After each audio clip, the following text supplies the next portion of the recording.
Nós já estamos falando desse tempo aqui, chamado dispensação da graça, que é a igreja. Nós estamos vivendo nesse tempo. Corpo de Cristo. Igreja, corpo de Cristo, pertencem àqueles que são salvos a este nome, tá? Corpo de Cristo são os salvos no sentido de serem membros do corpo de Cristo. E o corpo de Cristo está relacionado com a terra. Igreja é o nome que se dá à coisa completa. Tá? O que é a igreja? É a noiva de Cristo. Noiva por quê? Porque ainda estamos nesse tempo aguardando a vinda do amado,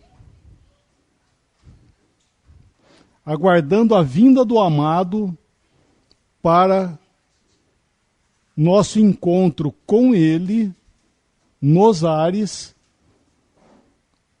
e seremos levados e haverá as bodas do Cordeiro, ou seja, o nosso casamento, a nossa união com Cristo, de uma forma completa, será nos ares, no alto, será fora desse mundo. Falando outra vez, essa dispensação aqui, o que caracteriza essa dispensação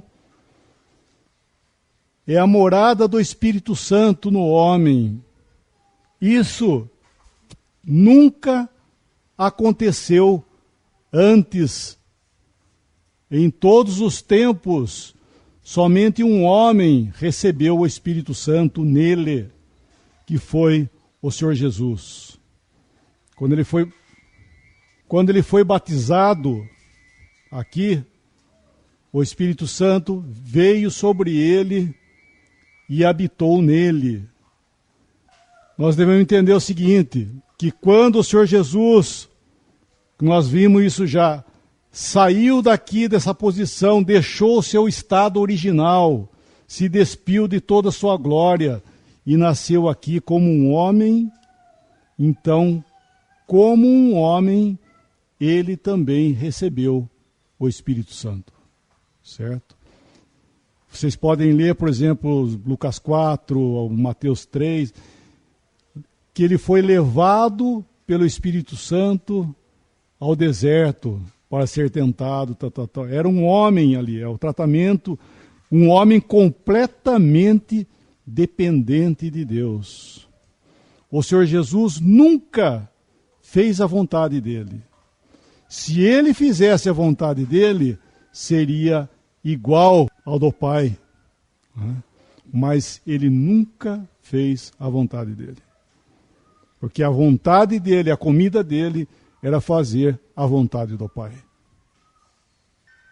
Então o Espírito Santo habita hoje no homem. Falando outra vez, habita no homem. É o que caracteriza a nossa dispensação. E quando nós recebemos o Espírito Santo, João 16, fala que ele estará para sempre convosco, né? Vamos ler esse versículo? Evangelho de João. Não, perdão, é 14. João 14, versículo que é 16. Trocando as bolas aqui. Evangelho de João 14, versículo 16. E eu rogarei ao Pai, e ele vos dará outro Consolador, para que fique convosco para sempre.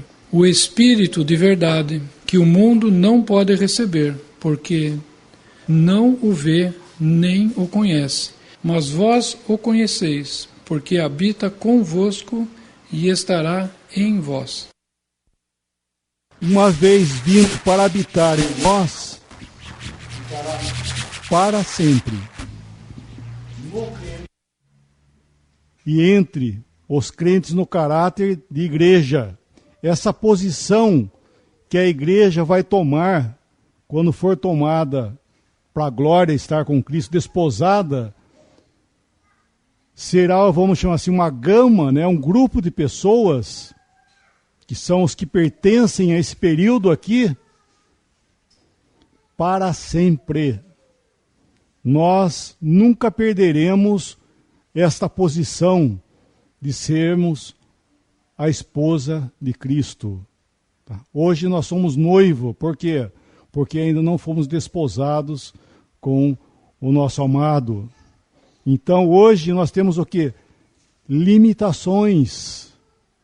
Quando estivermos com Ele, estaremos diante dele perfeitos, tanto moralmente como fisicamente, a sua semelhança. Vai se cumprir aquilo que nós vimos em figura, né? Que quando Eva foi formada da costela, ele trouxe para Adão e ele disse: esta afinal é osso dos meus ossos e carne da minha carne. Estava à altura dele. E isso Paulo fala em Efésios capítulo 5, quando fala: maridos, amais vossas mulheres como também Cristo amou a igreja e a si mesmo se deu por ela. Daí ele continua falando e fala assim: grande esse mistério, eu me refiro a Cristo e à igreja. Ele cita: eis porque deixará o homem seu pai e sua mãe, e se unirá à sua mulher, e se tornarão os dois uma só carne. Ele está lembrando lá de Adão e Eva como figura do que será com Cristo e a igreja. Por isso que o matrimônio é algo que Deus instituiu lá em Adão e Eva, antes de haver pecado. Ele estava já pensando, já nesse solene dia em que nós encontraremos com Cristo e seremos um só com Ele, certo? Isso é maravilhoso. Um detalhe: nunca alguém aqui foi associado com Deus em intimidade como nós temos com Cristo aqui. O Senhor Jesus, quando esteve presente nesse mundo, ele estava só. Embora entre os homens ele estava só. João, e aí no Evangelho de João, volta um pouquinho só, 12. João 12, versículo 24. Na verdade vos digo que, se o grão de trigo caindo na terra não morrer, fica ele só. Mas se morrer, dá muito fruto. Se o grão de trigo caindo na terra não morrer, fica ele só. Esse é o Senhor. O único homem distinto de todos os homens. E embora o Senhor estava aqui, presente entre os homens, ninguém foi associado com ele. Se o Senhor não tivesse morrido, ele ficaria só. Tá? Porque o homem na carne não ser associado com Deus. Em todas as dispensações, todas elas provaram que o homem não tem condição. Vamos chamar, como acabei de falar, única religião que Deus deu foi aqui a mosaica, né, para o povo de Israel. Foi provado também que pela religião o homem não se achega a Deus. Nem a religião que Deus deu para o homem não se achega a Deus. O homem, na carne, chegou o tempo que o Senhor esteve aqui, ele diz assim: a carne para nada aproveita.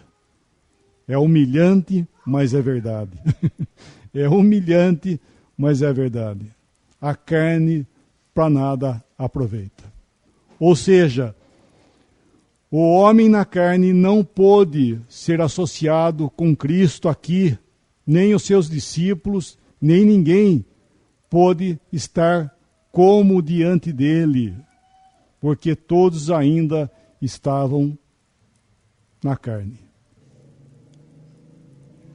Cristo, única vez que ele associou-se com o homem, foi aqui, ó, a morte. Tá? Nós lemos sobre, chegamos a ler 1 Coríntios 15, né? Sobre o último Adão. Lembram, né? O último Adão, quando o Senhor Jesus associou com o homem, foi sendo o último Adão. Ele se associou na morte. Vamos ler um versículo, Romanos 6, versículo 3 ao 7, por favor. Ou não sabeis que todos quantos fomos batizados em Jesus Cristo, fomos batizados na sua morte? De sorte que fomos sepultados com ele pelo batismo na morte, para que, como Cristo ressuscitou dos mortos, pela glória do Pai, assim andemos nós também, em novidade de vida.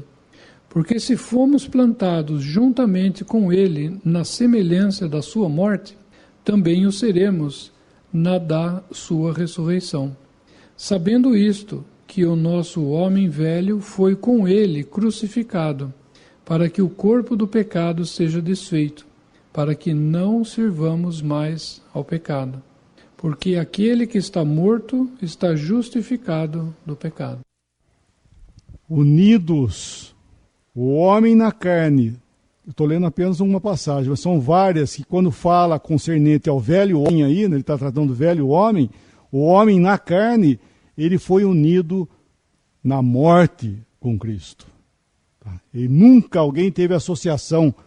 Então, a associação que Cristo fez com o homem foi na morte, para crucificar o velho homem. O velho homem sempre é visto nas Escrituras como morto. E nós somos convidados, né, pela palavra, considerarmos mortos com Cristo, porque é uma verdade que o nosso velho homem foi crucificado com Cristo.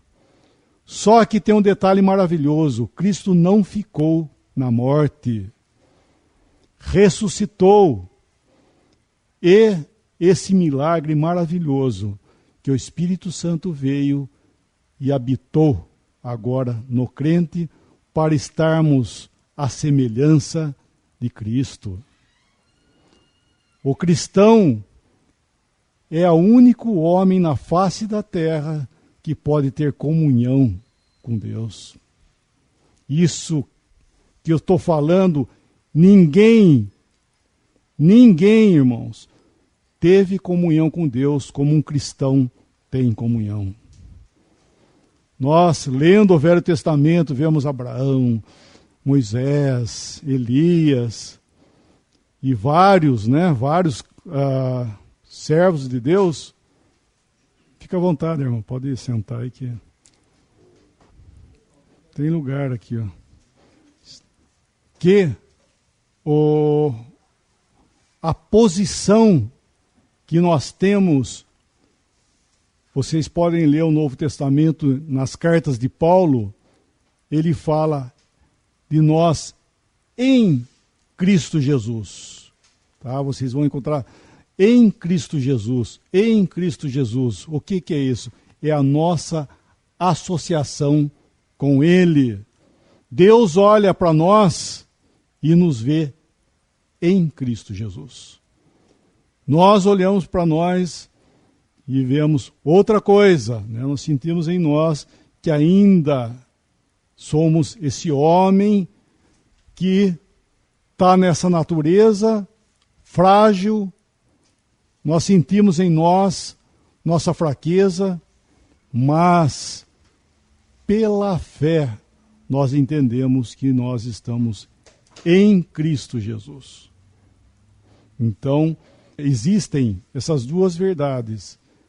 Nós ainda estamos nesse vaso, sim, vaso que é esse corpo ainda, sim, mas estamos em Cristo. Também a outra verdade que, graças a Deus, tenho eu o Espírito Santo? Tenho. Capítulo 1 de Efésios, versículos 13 e 14. Nós, os que primeiro esperamos em Cristo, em quem também vós estáis, depois que ouviste a palavra da verdade, o evangelho da vossa salvação, e tendo nele também crido, foste selado com o Espírito Santo da promessa, o qual é o penhor da nossa herança, para a redenção de Deus, para louvor da sua glória. Nós ouvimos o Evangelho, que é o Evangelho da nossa salvação, tendo nele crido, somos selados com o Espírito Santo. Esse é aqui o crente. Pentecostes, falando outra vez, nós já falamos isso. Pentecostes, uma vez só. O Espírito Santo veio e agora ele está aqui nesse mundo. Cada um que ouve o Evangelho, crê, o Espírito Santo habita nele. Ele já está aqui. Não tem que ter outro Pentecostes, como o Pentecostais fala. Você já recebeu o Espírito Santo, como tivesse que acontecer alguma coisa. Nós vamos ver isso daqui a pouco, acerca dos dons, dos milagres, dos sinais e prodígios. O que é isso, né? Então, mas aqui nós estamos vendo que nós ouvimos o Evangelho, cremos e recebemos o Espírito Santo. A mesma, vamos chamar, a mesma normalidade em que eu ouço, eu creio e recebo o Espírito Santo. Deus nunca, em toda a história, Deus nunca tirou alguém dos seus sentidos, né, da sua faculdade normal, dos seus sentidos normal, para usar ou fazer qualquer coisa com a pessoa. Deus nunca usou nada desse jeito. Ninguém foi tirado fora de si para ser usado por Deus. Tá? Sempre foi cada um na sua faculdade normal. E Deus, quando falou, os anjos, por exemplo, quando falaram com os homens, os anjos falavam na língua, logicamente, da pessoa que estava ouvindo, né? Bom, mas isso é outro assunto. Então aqui nós temos o quê? O Espírito Santo. O cristão é esse privilegiado que ele tem comunhão com Deus. E esse Deus, para ele, que nome que Deus recebe? Lá em Israel, ele era chamado também, né, de Jeová, não é isso? Foi isso que aconteceu, né? Ele recebeu o nome de Jeová, Deus Todo-Poderoso, Altíssimo, né? Altíssimo está concernente às promessas, né? Deus Todo-Poderoso foi, nós vimos lá em Abraão também, que ele conheceu Deus Todo-Poderoso. Jeová está conectado com Israel diretamente. E aqui na igreja, Senhor dos Exércitos. E aqui no nosso tempo chamado igreja, quem que Deus é? Qual o nome de Deus? Deus Pai. Pai. A mesma palavra, tá? A mesma palavra que o Senhor Jesus usava aqui para falar Pai, é a mesma palavra que nos foi dado para nós chamarmos o Pai de nosso Senhor Jesus Cristo, o nosso Pai. Vamos ler um versículo em João 20, versículos 17 e 18. Disse-lhe Jesus: Não me detenhas, porque ainda não subi para meu Pai. Mas vai para meus irmãos e dize-lhes que eu subo para meu Pai e vosso Pai, meu Deus e vosso Deus. Maria Madalena anunciou aos discípulos que vira o Senhor e que ele lhe dissera isto. Ele só pôde dizer isto depois da sua ressurreição. Depois dessa obra consumada, ele podia dizer: eu subo para o meu Pai e vosso Pai.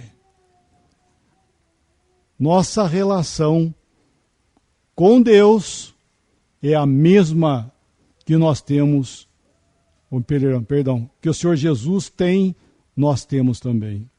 Nós somos amados como Ele é amado. Vamos ler mais um versículo sobre isso, quer ver? Aí em João também. João é o evangelho do amor do Pai, né? João 17, 23. Eu neles e tu em mim, para que eles sejam perfeitos em unidade, e para que o mundo conheça que tu me enviaste a mim, e que os tenha amado a eles como me tens amado a mim. Tens amado eles, nós, né? Como ama Ele. O mesmo amor que o Pai tem pelo Senhor é o mesmo amor com que somos amados. E a nossa relação é com o Pai. Então hoje o cristão, Deus para ele é Pai. Mais um versículo só para distinguir esse detalhezinho, Coríntios 8, 1 Coríntios capítulo 8, versículos 5 e 6. Porque ainda que haja também alguns que se chamem deuses, quer no céu, quer na terra, como há muitos deuses e muitos senhores, todavia para nós há um só Deus, o Pai, de quem é tudo e para quem nós vivemos, e um só Senhor, Jesus Cristo, pelo qual são todas as coisas e nós por Ele. Para nós há um só Deus. Quem? Como é que fala aí? Pai. E um só Senhor. Quem? Senhor Jesus. Então, irmãos, posicionalmente dizendo, seria errado eu chamar Deus de Senhor. Não que Ele não seja Senhor. Ele é, lógico. Mas quem é o Senhor é o Senhor Jesus. Deus, Pai. Então, quando nós vamos orar, por exemplo, nós temos que ter ciência que nós estamos diante de duas pessoas. Deus, Pai e o Senhor Jesus. Estou dizendo isso porque é a revelação dada nessa dispensação que Deus é Pai e que o Senhor é o Senhor Jesus. Estou dizendo isso porque muitas vezes nós podemos, na nossa oração, embora Deus entenda o que nós estamos dizendo, graças a Ele, mas de repente nós estamos crucificando o Pai. Né? Botamos o Pai na cruz e assim vai por diante. Né? Então nós devemos ter ciência de que nós estamos diante, quando nós oramos, nós estamos diante de duas pessoas, do Pai e do Senhor Jesus. Nós nos dirigimos ao Pai em nome do Senhor Jesus. E nós dirigimos ao Senhor em seu próprio nome. As promessas feitas aqui para os cristãos. Qual é a promessa que nós temos como cristãos?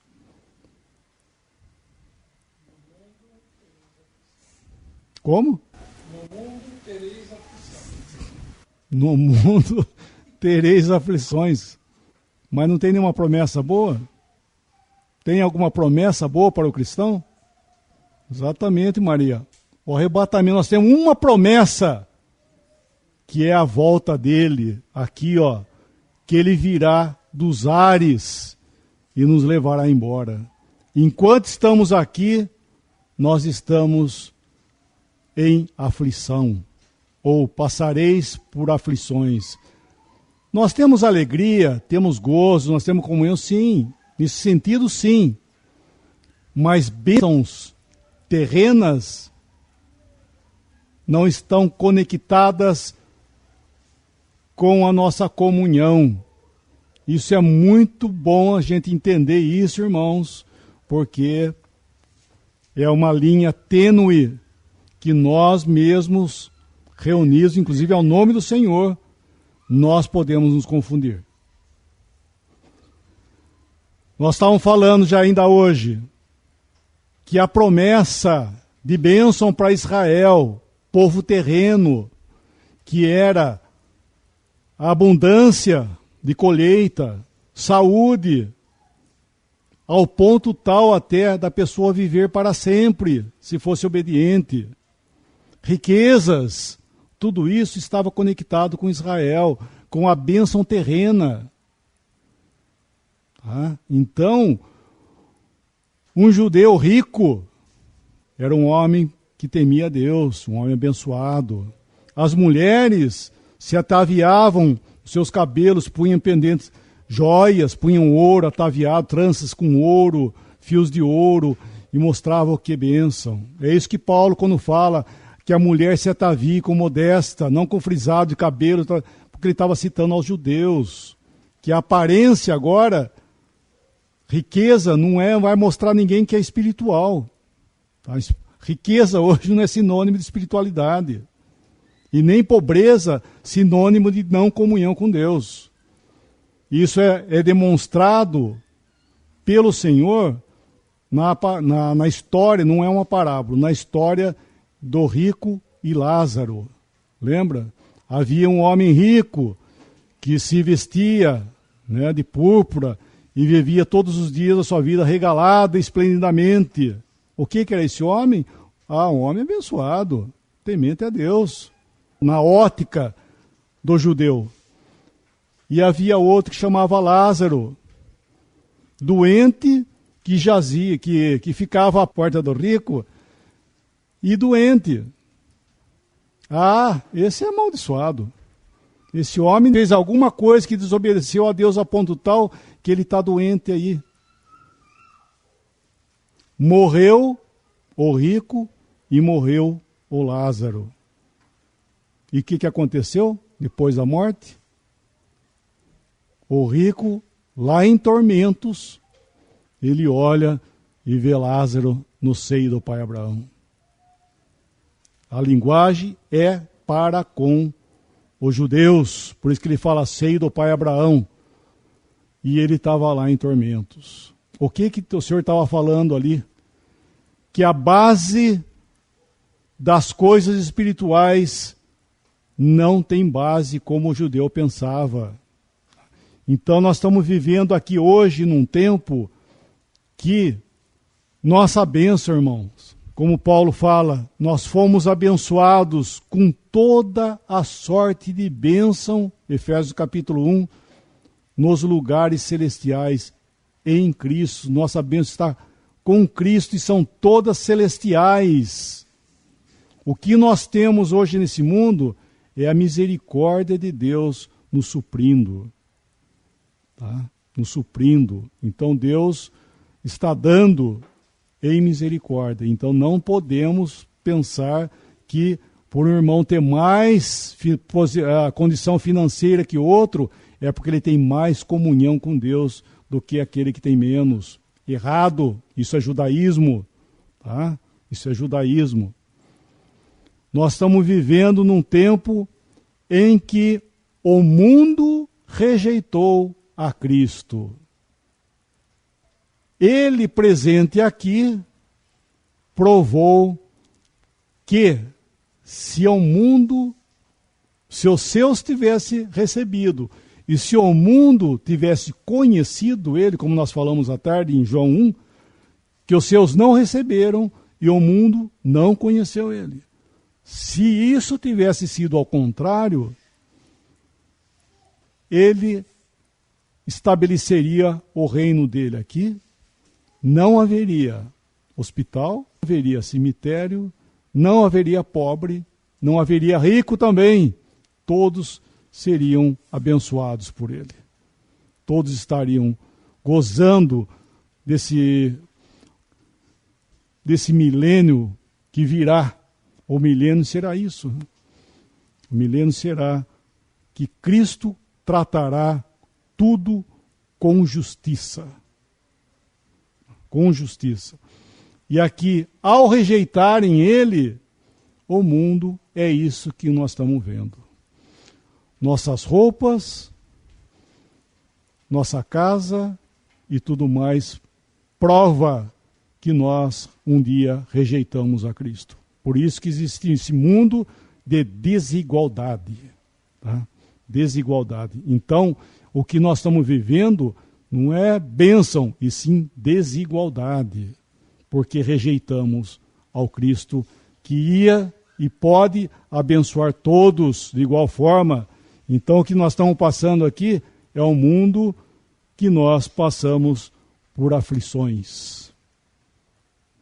Não pense, então, irmãos, que ao ficar doente ou ficar alguma coisa, ai, Deus, eu acho que está, ai, que será que está acontecendo? O que está acontecendo, irmãos, é o que normalmente vai acontecer com cada um de nós. Deus pode usar uma enfermidade para tratar conosco? Pode. Né? Ele usa as enfermidades, necessidades, ele usa para tratar conosco? Sim, usa. Não vou dizer que não. Mas não confundam a nossa posição que nós temos em Cristo com essas coisas. Exatamente. O Petro está citando, eu vou citar aqui para gravar, que o Petro está citando o versículo que fala assim: não peço, ele orando, não peço que os tires do mundo, mas que os livre do mal. Porque nós íamos ficar dentro desse sistema chamado mundo. Né? Oi, Batista. Não se diz por aí que Cristo levou as nossas enfermidades? Sim, ele levou a nossas enfermidades. Muito bom, Batista. Como é que fica então? Eu estou doente, como é que eu faço? Puxa, mas está escrito que Cristo levou as nossas enfermidades. Por que eu estou doente? Ah, sabe por que você está doente? Porque você não tem fé, você tem que repreender a doença. É isso que falam. Em nome de Jesus. Irmãos, eu estou falando isso, mas dá até um arrepio de temor, né? Vamos ler esse versículo em Mateus. Bom, vamos ler primeiro em Pedro. Vamos ler um versículo em Pedro. Na carta de Pedro, por favor. 1 Pedro, capítulo 2, versículos 22 ao 24. Primeiro. Depois, segura aí, vai lá para Mateus 8. Tá? Mateus 8, 16 e 17. Deu para entender, hein? 1 Pedro 2, 22 ao 24 e Mateus 8, 16 e 17. O qual não cometeu pecado, nem na sua boca se achou engano. O qual, quando injuriavam, não injuriava, e quando padecia, não ameaçava, mas entregava-se àquele que julga justamente, levando ele mesmo em seu corpo os nossos pecados sobre o madeiro, para que, mortos para os pecados, pudéssemos viver para a justiça, e pelas suas feridas fostes sarados. E Mateus 8, 16 e 17. E chegada a tarde, trouxeram-lhe muitos endemoniados, e ele, com a sua palavra, expulsou deles os espíritos, e curou todos os que estavam enfermos, para que se cumprisse o que fora dito pelo profeta Isaías, que diz: Ele tomou sobre si as nossas enfermidades e levou as nossas doenças. Mateus 8. Quando que se cumpriu isso aí? Mateus 8. Quando que se cumpriu? Aí, justamente aí que nós estamos em Mateus 8, quando ele estava ali, trouxeram muitos endemoniados e enfermos e ele curou a todos. Daí fala no 17, versículo 17.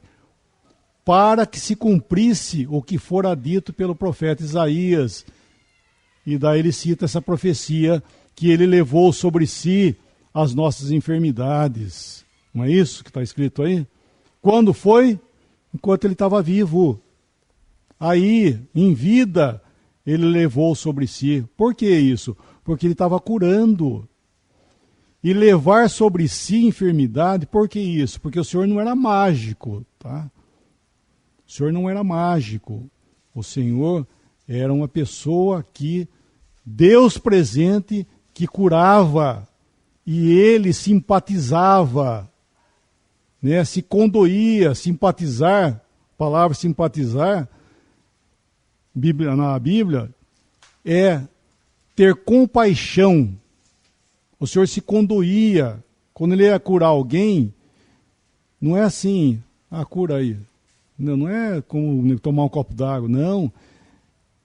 Ele gemia, ele se condoía, ele se associava em sofrimentos com a pessoa.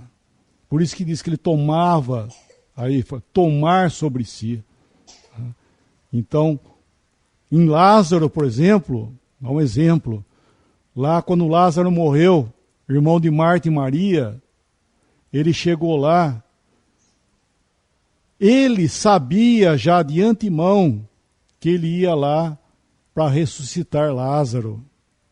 Quando ele recebeu a notícia que Lázaro estava doente, ele ficou ainda 2 dias no lugar onde estava. Por quê? Porque Lázaro ia morrer. E quando ele chegou lá, ele sabia que Lázaro estava morto. Até no caminho, ele falou assim, Lázaro dorme. Disseram, mas Senhor, se ele dorme, então está seguro. Mas não, ele estava falando que ele tinha morrido, mas nós vamos lá para despertá-lo. E quando ele chegou lá, ele vendo toda aquela situação, o que ele fez? O que aconteceu ali? Uma palavra. Chorou. Se ele sabia que ele ia chegar lá e podia ressuscitar aquele homem, por que ele chorou? Chorou de ver o estado onde chegou a sua criatura. Aquela dor, chorando, todo mundo pranteando. E ele certamente tinha que chorar. Nunca foi dito nas Escrituras que o Senhor sorriu. E sim que ele chorou, que ele teve pena, ele teve dor, ele teve angústia na sua alma de ver o que chegou a esse mundo. E ele podia falar assim, para todo mundo de chorar porque eu vou ressuscitar ele. Ele chora junto e vai e ressuscita esse homem. Então o Senhor tomava sobre si as nossas enfermidades, deles lá, tá?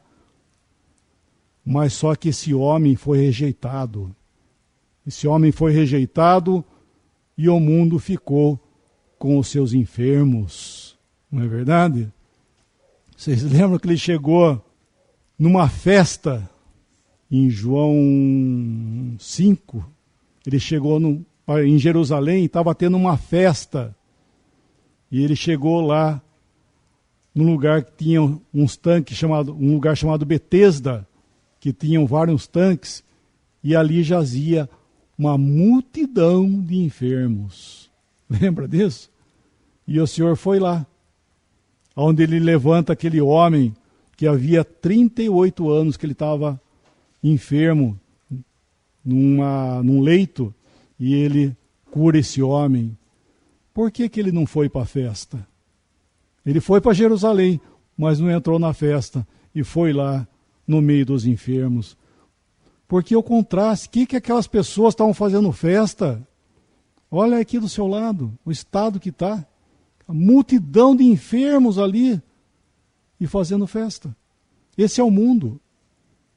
E o Senhor, quando foi embora, ficou com as suas festas e essa multidão de enfermos nesse mundo. Esses hospitais lotados, cadeias lotadas e morte e desgraça.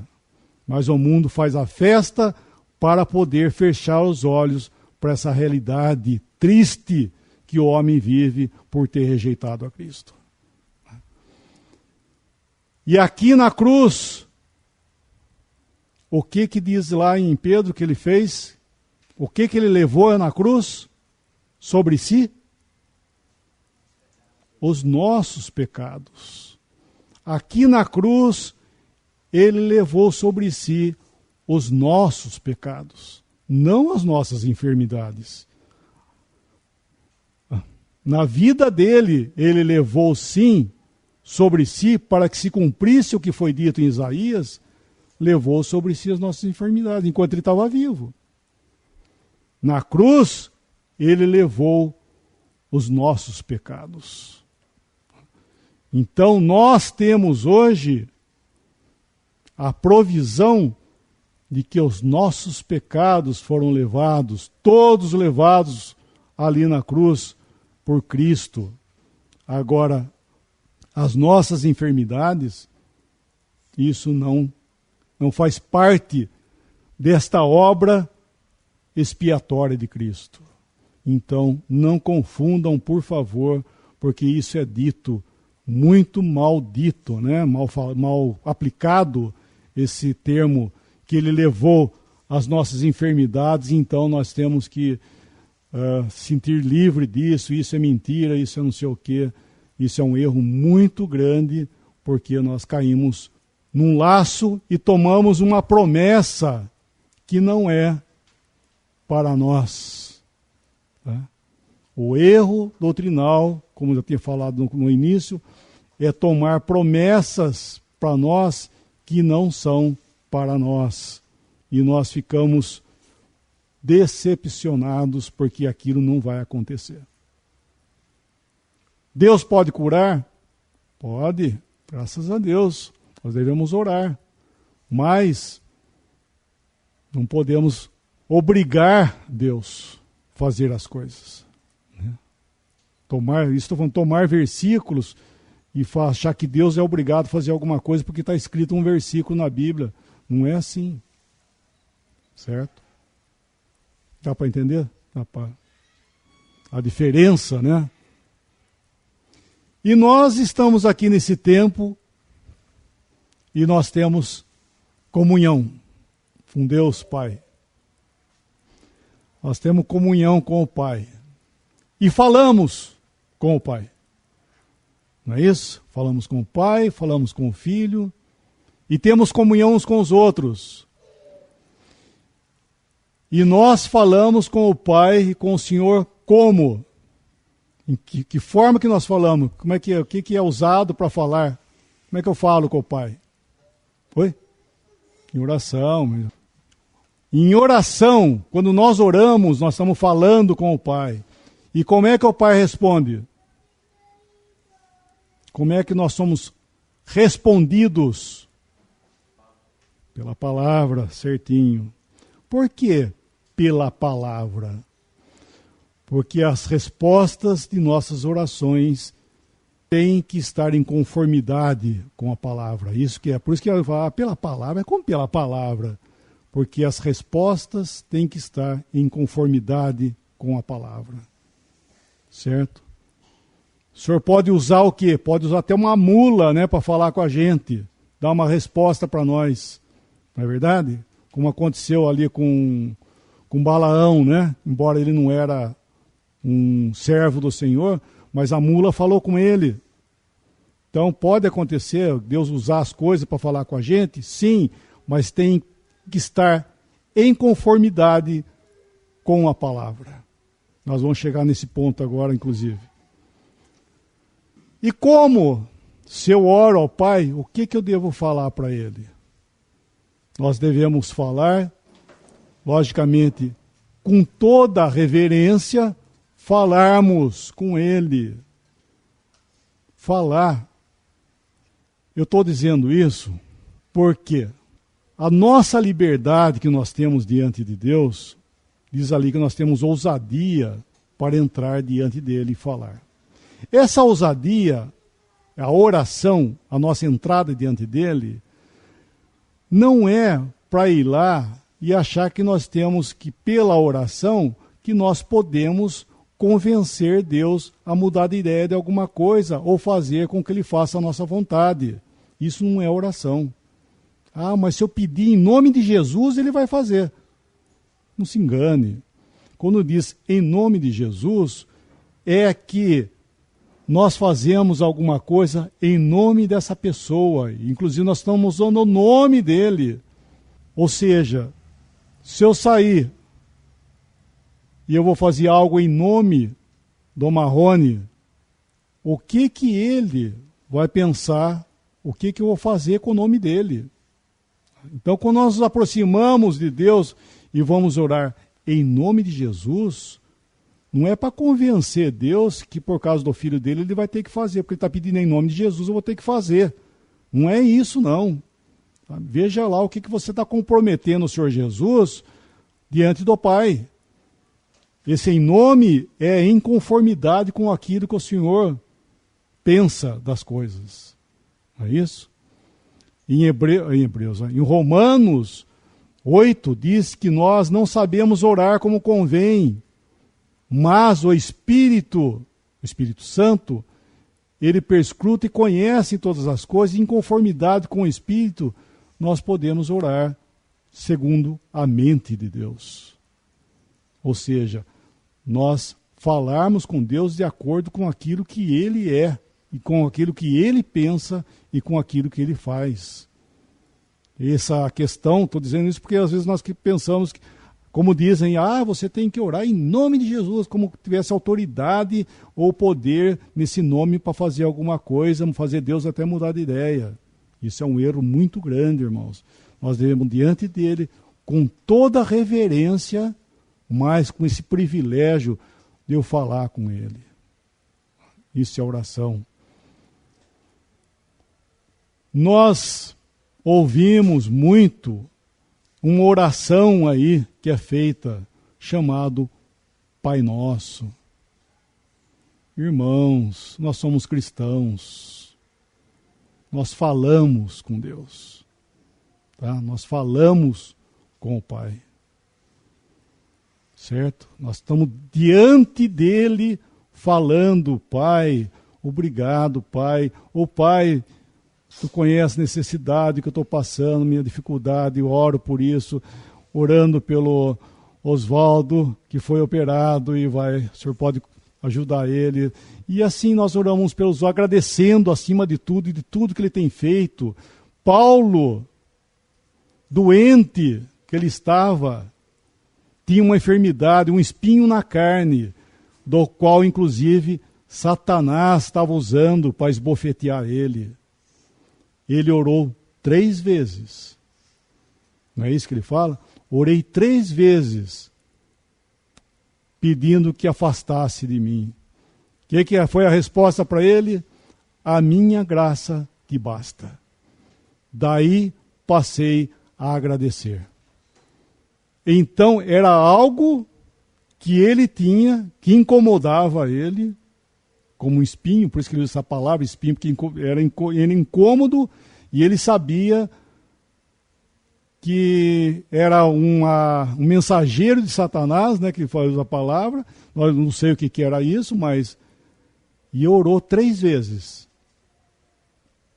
A resposta veio, a minha graça te basta. Daí o que ele fez? Continuou orando? Não, passou a dar graça por aquilo que ele tinha. Tá? Então isso é para nós, irmãos, nós devemos orar.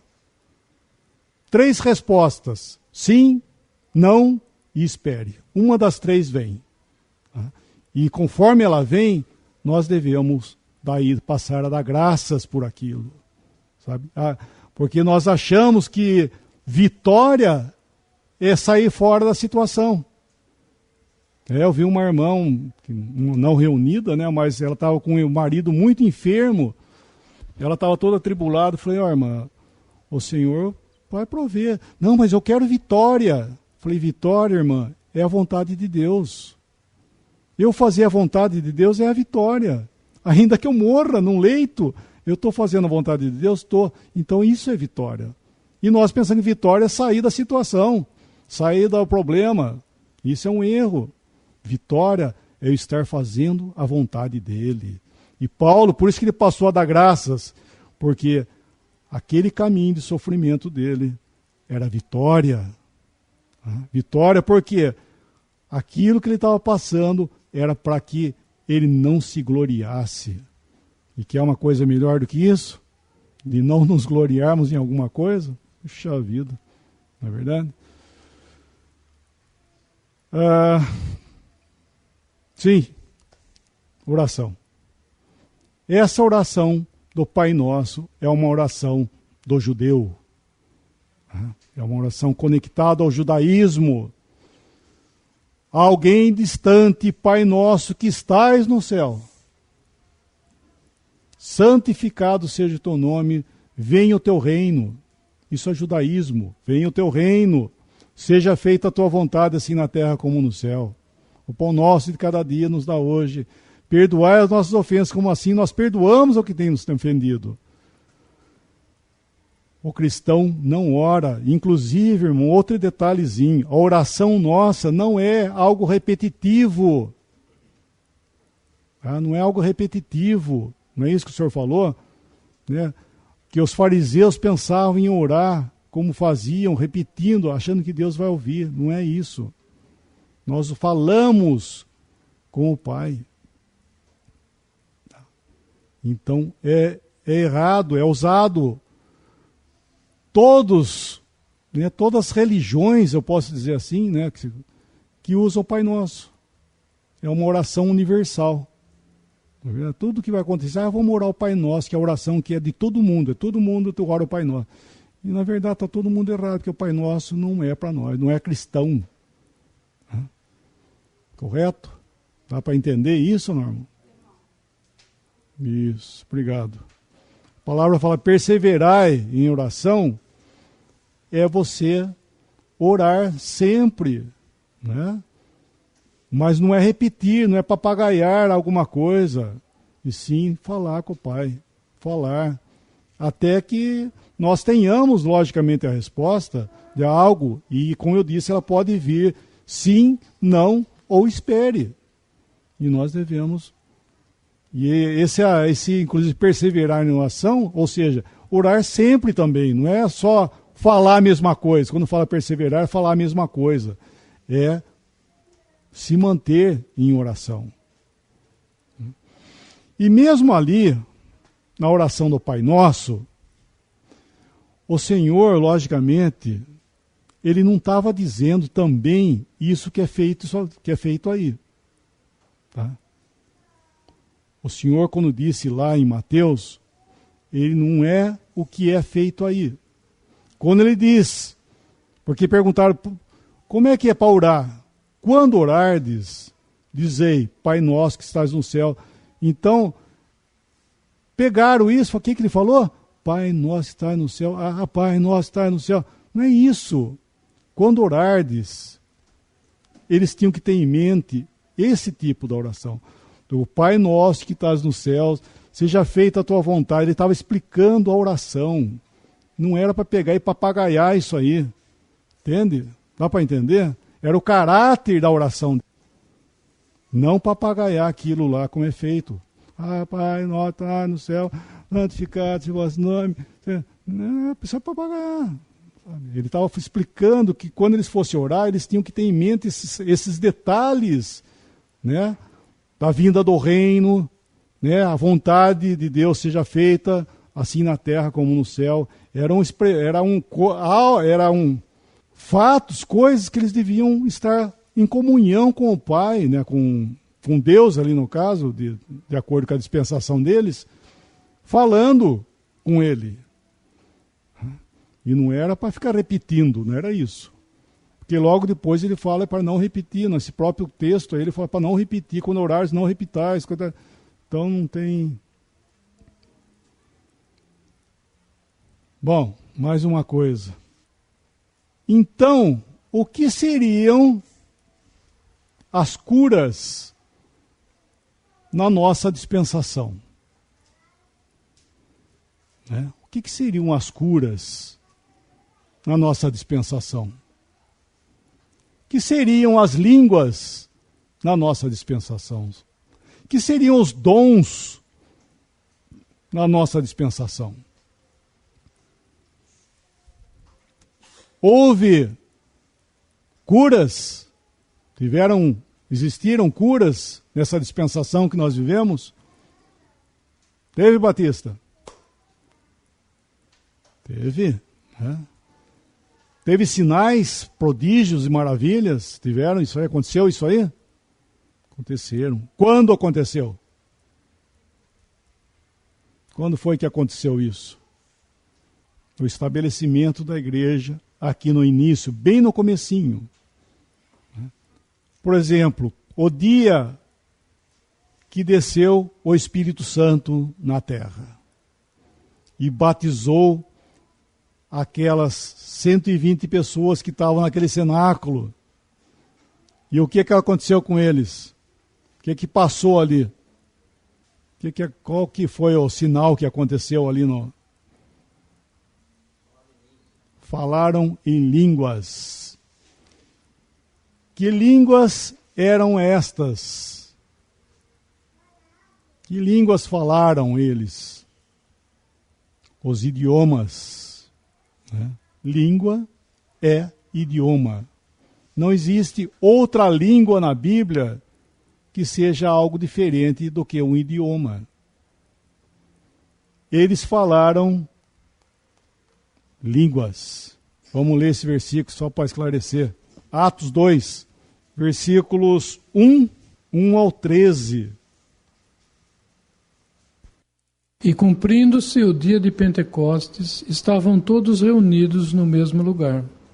E de repente veio do céu um som, como de um vento veemente e impetuoso, e encheu toda a casa em que estavam assentados. E foram vistas por eles línguas repartidas como que de fogo, as quais pousaram sobre cada um deles. E todos foram cheios do Espírito Santo, e começaram a falar noutras línguas, conforme o Espírito Santo lhes concedia que falassem. E em Jerusalém estavam habitando judeus, varões religiosos de todas as nações que estão debaixo do céu. E correndo aquela voz, ajuntou-se uma multidão, e estava confusa, porque cada um os ouvia falar na sua própria língua. E todos pasmavam e se maravilhavam, dizendo uns aos outros: Pois que? Não são galileus todos esses homens falando? Como, pois, os ouvimos, cada um na nossa própria língua, em que somos nascidos?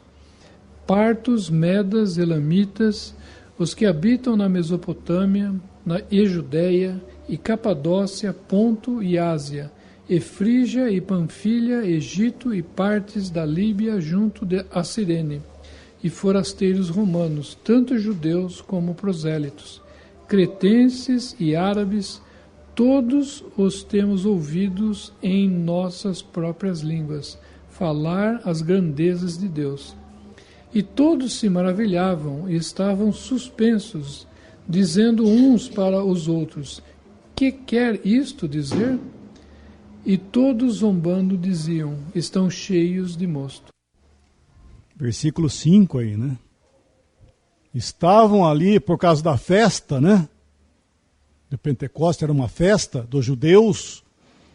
E estavam aí no versículo 5, gente de todas as nações debaixo do céu, não é isso que fala aí?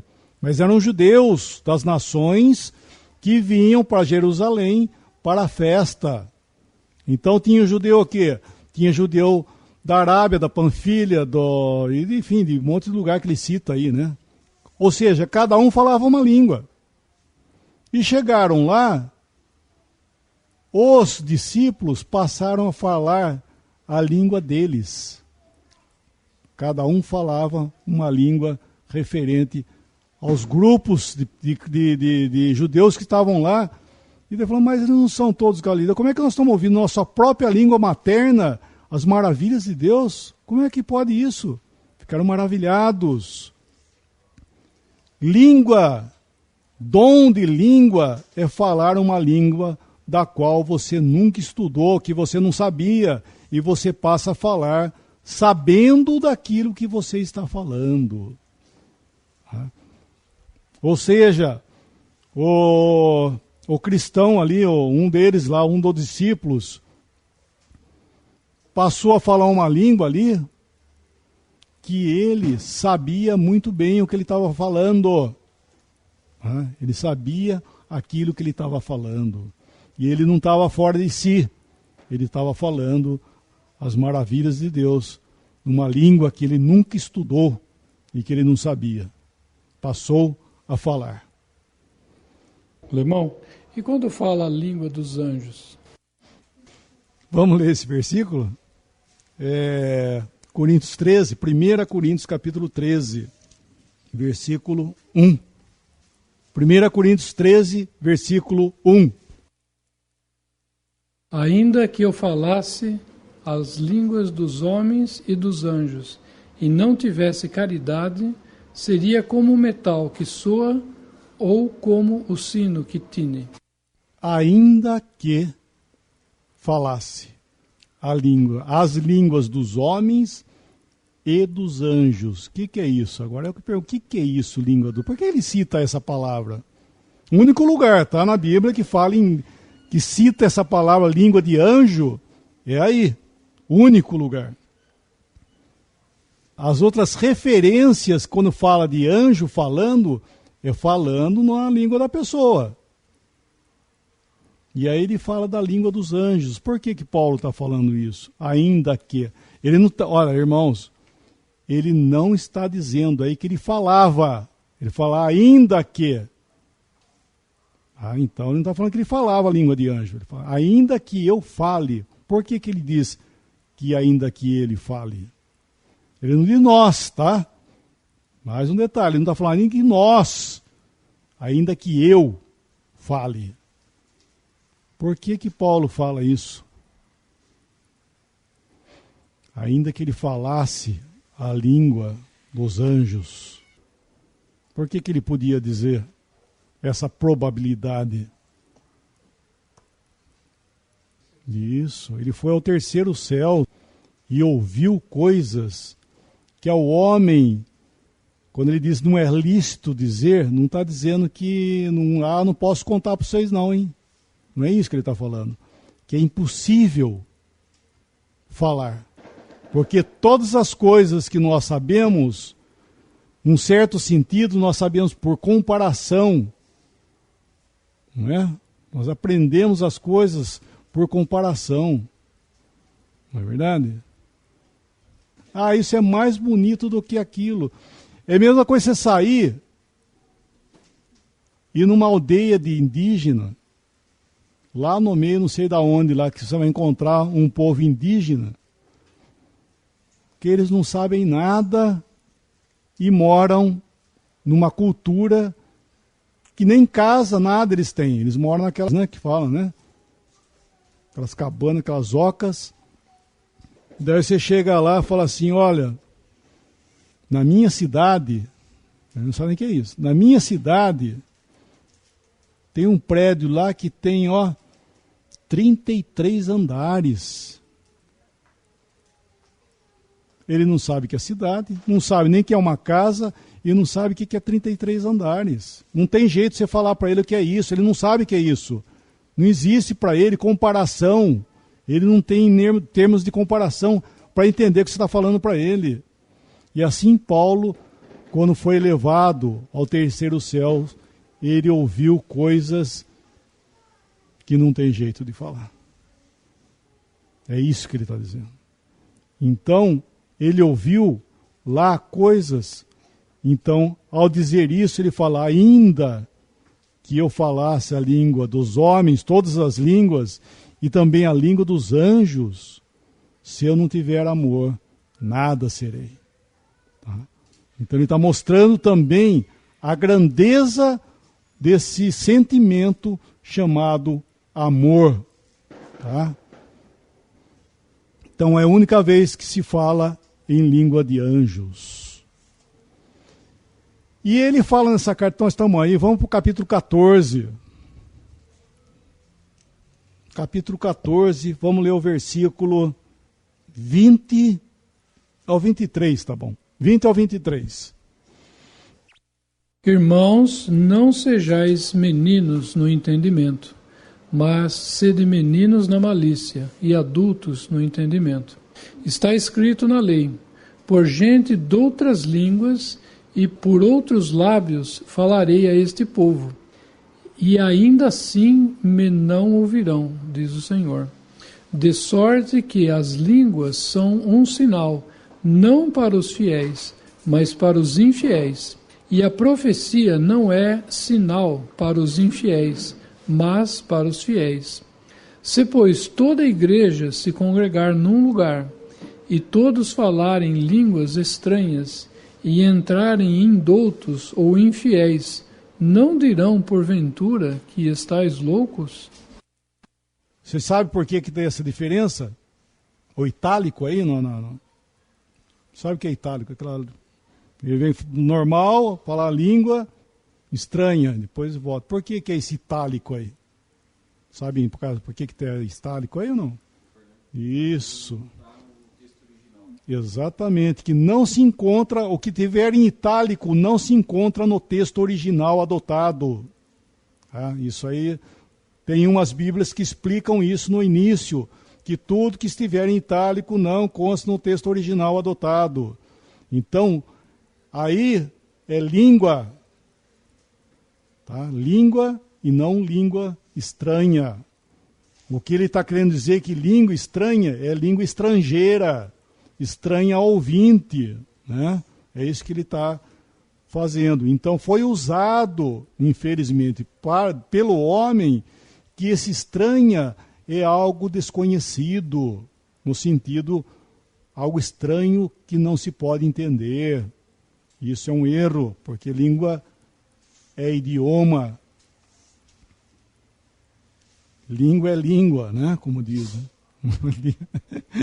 Língua é idioma. Então, o que ele está falando aí? Irmãos, não sejais meninos no entendimento. Na malícia, sim, sede meninos. Daí o que ele fala, o próximo versículo aí?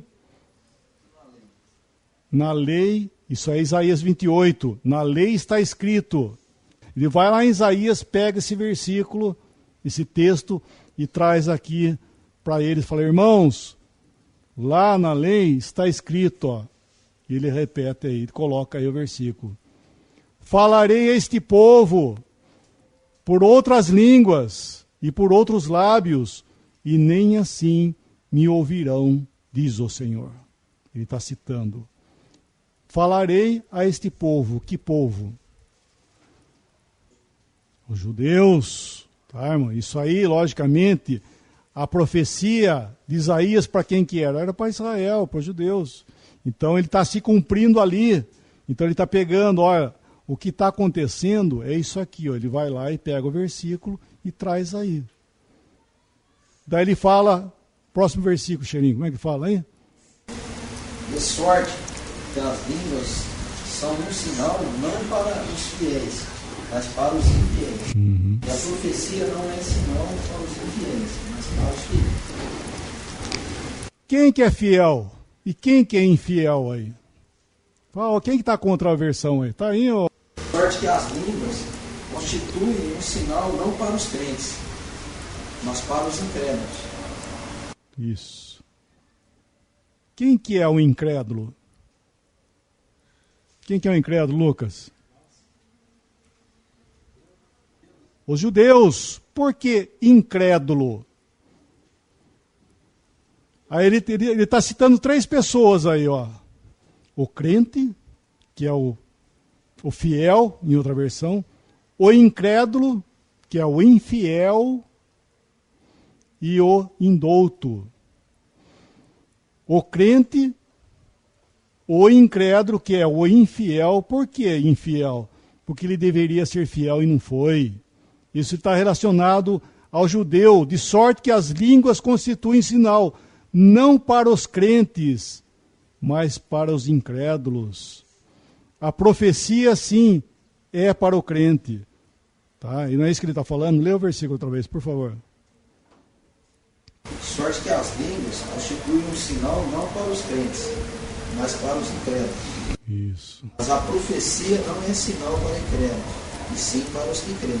Tá. A profecia aí que ele fala é o profetizar, não é a profecia de que ele está citando como Isaías, sendo uma profecia que está se cumprindo, não é isso?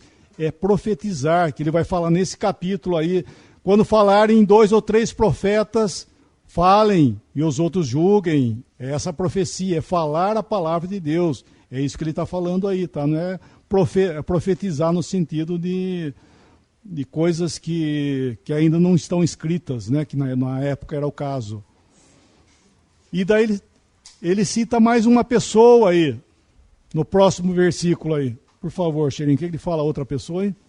Pois toda a igreja se reunir no mesmo lugar e todos se puserem a falar em outras línguas, no caso de entrarem indoutos ou incrédulos, dirão porventura que estás louco? O indouto, esse sim, é o ignorante, né?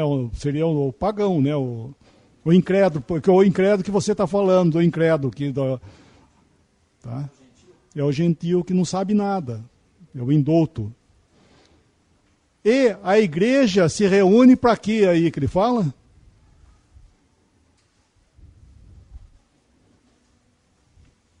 Pois toda a igreja se reunir no mesmo lugar, todos se puserem a falar em outras línguas, no caso de entrarem indoutos ou incrédulos, não dirão porventura que estás louco? Porque a igreja reúne para edificação. A igreja se reúne para edificação. E a língua não era sinal para crente, e sim era para o judeu incrédulo, que foi dado aqui no início da igreja, que é a continuação aqui, né? Foi dado ali, por quê? Porque Israel, porque tudo isso aqui não está relacionado a Israel, aos judeus, as promessas, a lei, tudo relacionado a eles. Só que o Senhor, agora, como morador no meio deles aqui, Jeová, não estava mais no meio deles. Essa nova dispensação, Deus estaria presente aonde? Aonde que Deus está presente hoje nessa dispensação que vivemos? Onde estão reunidos 2 ou 3 e Ele habita hoje na igreja, né? A igreja é a morada de Deus. Não é a igreja lá, aquele templo lá. Que igreja que é mesmo que você está falando? A igreja somos nós, todos os salvos. Isso chama-se igreja. É por isso que ele fala, se pois toda a igreja se reunir no mesmo lugar, o que são? Os crentes.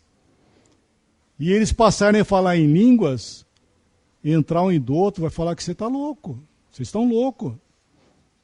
Por quê? A igreja se reúne para edificação. Se, daí ele vai continuar no versículo 26 desse próprio capítulo, se pois a igreja se reunir, toda a igreja se reunir, quando fazer, pois, reuniões, irmãos, ele não proíbe o falar em línguas, porém com uma condição, que haja quem interprete. Não havendo intérprete, fique calado, falando consigo mesmo e com Deus. O que é isso, falar consigo mesmo e com Deus? Que ele sabia muito bem o que ele estava falando, então ele podia, em oração, falar com Deus. Ou seja, essa pessoa não é ignorante naquilo que estava falando. Ele sabia muito bem o que ele estava falando. E a igreja, falando outra vez, irmãos, eles não se reuniam para maravilhas. A reunião é para edificação. Falem 2 ou 3 profetas e outros julguem. Tá? Isso é reunião. Ele não é reunião para maravilhas, porque as línguas, inclusive, ele está falando, irmãos, as línguas são para o judeu. Por quê?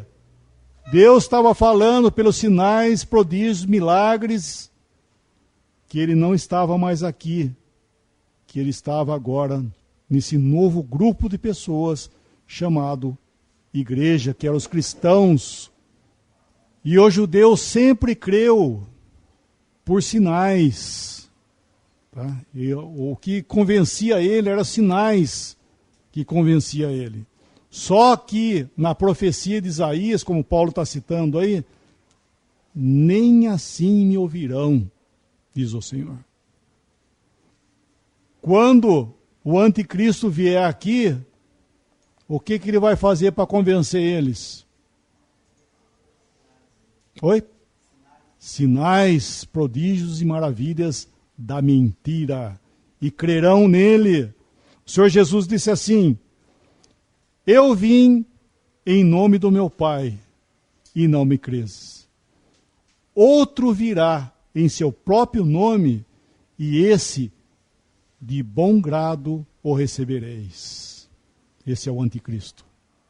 E ele virá com sinais, prodígios da mentira, e vão crer. Aqui Deus veio com sinais, prodígios da verdade, e não creram. Tá? Não creram, nem assim me ouvirão, diz o Senhor. Então, irmãos, os sinais que houveram ali, que teve no princípio da igreja, eram um sinal para eles, para provar que Deus estava agora no meio deles e não mais no meio dos judeus. Até aqui, existiam 2 povos sobre a terra. Quais? Dividido aos olhos de Deus. Deus olhava e via 2 povos. Quais eram? Isso, judeu e gentil. Vamos lá para Coríntios. Em Coríntios, nós estamos aí em Coríntios, né? Capítulo 10. Volta um pouco. 1 Coríntios 10, 32. Portai-vos de modo que não deis escândalo, nem aos judeus, nem aos gregos, nem à igreja de Deus. Agora, 3 são vistos daqui para frente, nessa dispensação que nós estamos vivendo. Agora era o judeu, o gentil e a igreja de Deus. Isso não tinha aqui. Aqui tinha o gentil e o judeu, no caso de Israel, né? E agora nós estamos vivendo um tempo de 3 aos olhos de Deus. Ainda permanece o judeu, o gentil, que ele fala grego aí, e a igreja de Deus. E onde que Deus está? Aí, nesse versículo, onde que Deus está? Na igreja de Deus. Não vos tornei escândalo nem para a gente, nem para a igreja de Deus. Deus está hoje na igreja. E, irmãos, falar outra vez, essa igreja somos nós, os crentes,